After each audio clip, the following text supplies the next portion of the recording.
Debut Spotlight. I'm Rachel Barenbaum, author of A Bend in the Stars, and today my guest is debut author Andrew J. Graff. His new novel, RAFT of Stars, just dropped. It is so amazing. It's terrifying, it's heartbreaking, it is a page turner that I couldn't put down, and I'm so excited to have him here. Andy, tell me, what is your book about? Well, thanks so much, Rachel. It's a wilderness adventure at the heart of which are two boys nicknamed Bread and Fish, and they think they take things into their own hands, and it forces them to flee into the wilderness of the fictional Marigami County in the north woods of Wisconsin, and they're pursued by casts of adult characters, and they head downriver. So when you say they take things into their own hands, there's actually a pretty dark reason for that. Can you talk a little bit about that? Yeah, so Bread, one of the two boys, has an abusive father, and Fish has been his friend for about 2 or 3 summers, and it comes to the point where he becomes tired. He asks for help, he prays for help, or tries not to pray for help, as he says, and eventually realizes that he's the help being sent. So he turns back to his friend's house instead of going home to his grandfather's, and that's where things take a drastic turn. So I loved on your website, you did a little video and you took us into the woods, I guess, that inspired this book, or the setting for this book of your, what you called your home. And it was just so helpful for me to understand this book and the setting. And I was wondering if you could talk a little bit about the woods there and what they mean to you. Yeah, thanks so much. I was happy to share that. I'm always happy to share that river in any way. So I grew up at the end of a dead-end road in the township of a village in northern Wisconsin. And I lived about a mile or so from that stretch of river that I show in the video. So I grew up there, and we hiked there, and we went fishing there, and we spent a lot of time there. Later in life, after a tour with the United States Air Force, I started guiding whitewater rafts on that same stretch of river and got to learn it in a new way. So I was happy to spend time there while writing this manuscript. It was a way for me to just spend time at home. I just wish that all authors would now do that video. Like, this is what inspired me, right? I felt like I so much more connected to the book when I saw that. Also, you just sort of threw in this detail that I was going to ask you about a little bit later, but I have to say that the Venn diagram of people, right, who have done tours in Afghanistan and then gotten an MFA, there's not a crowded intersection there. And when I saw that, I was just blown away. Can you talk about that transition from being in the Air Force to writing? Yeah, I was always a reader. I didn't necessarily have in mind that I wanted to try writing books.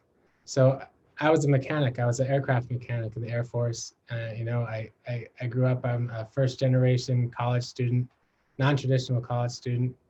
And I just wanted to go be an aircraft mechanic. I was hauling furniture during my first job out of high school, and there was a recruitment office in the same strip mall. And I thought, that looks like more fun. So I did that, and I transitioned back home, and eventually I landed at Lawrence University in Appleton, Wisconsin, and that's where I began trying to tell the story, and began trying to write. So it was a great transition for me, primarily because I got to sit under trees and read books for 4 years, which was a welcome break after Kandahar, Afghanistan. Yeah, I mean, I can't even imagine, to be honest with you. So one of the things that I really loved about this book, going back to the book itself, right, is that you really explore a friendship between two boys who are on the edge of adulthood, right, trying to become men, for lack of a better word. And I don't see many books about that. Can you talk about that friendship and what that meant to you in the book? Yeah, I was really interested in that. The 10 years old seems like a special age, and I was thinking back to my old friendships. And we used to do the same sorts of things. We used to light off firecrackers in silos, as they do here. We used to, build jumps for our Huffy bikes. And we used to triumph and worry, and we'd get in arguments and fights, and we'd make up all in the same 5 minutes. And that's what these boys seem to do So they were interesting characters to watch progress.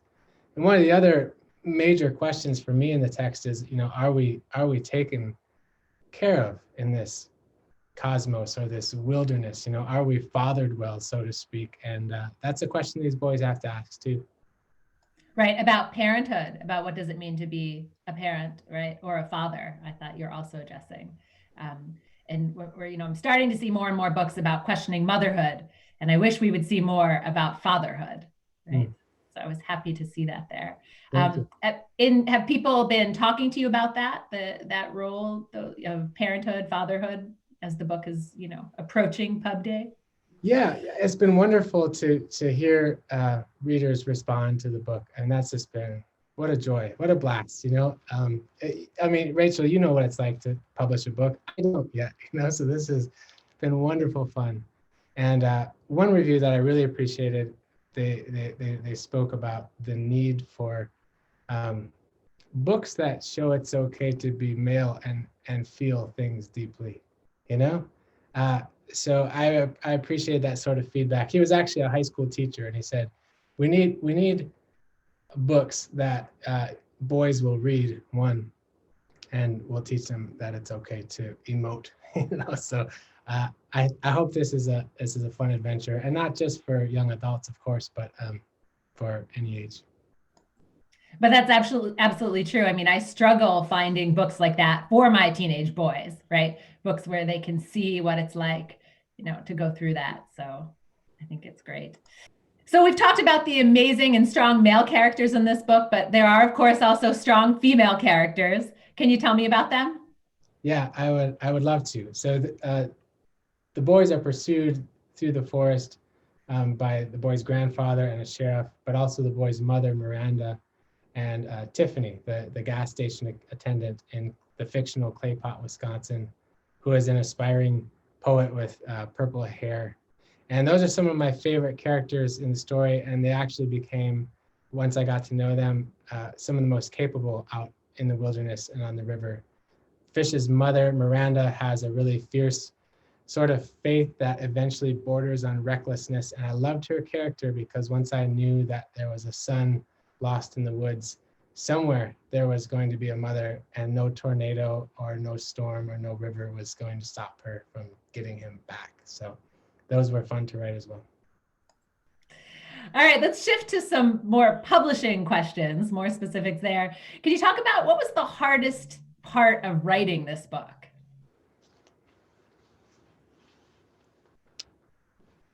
I think for me, the hardest part of writing this or anything is probably that second draft sort of stage.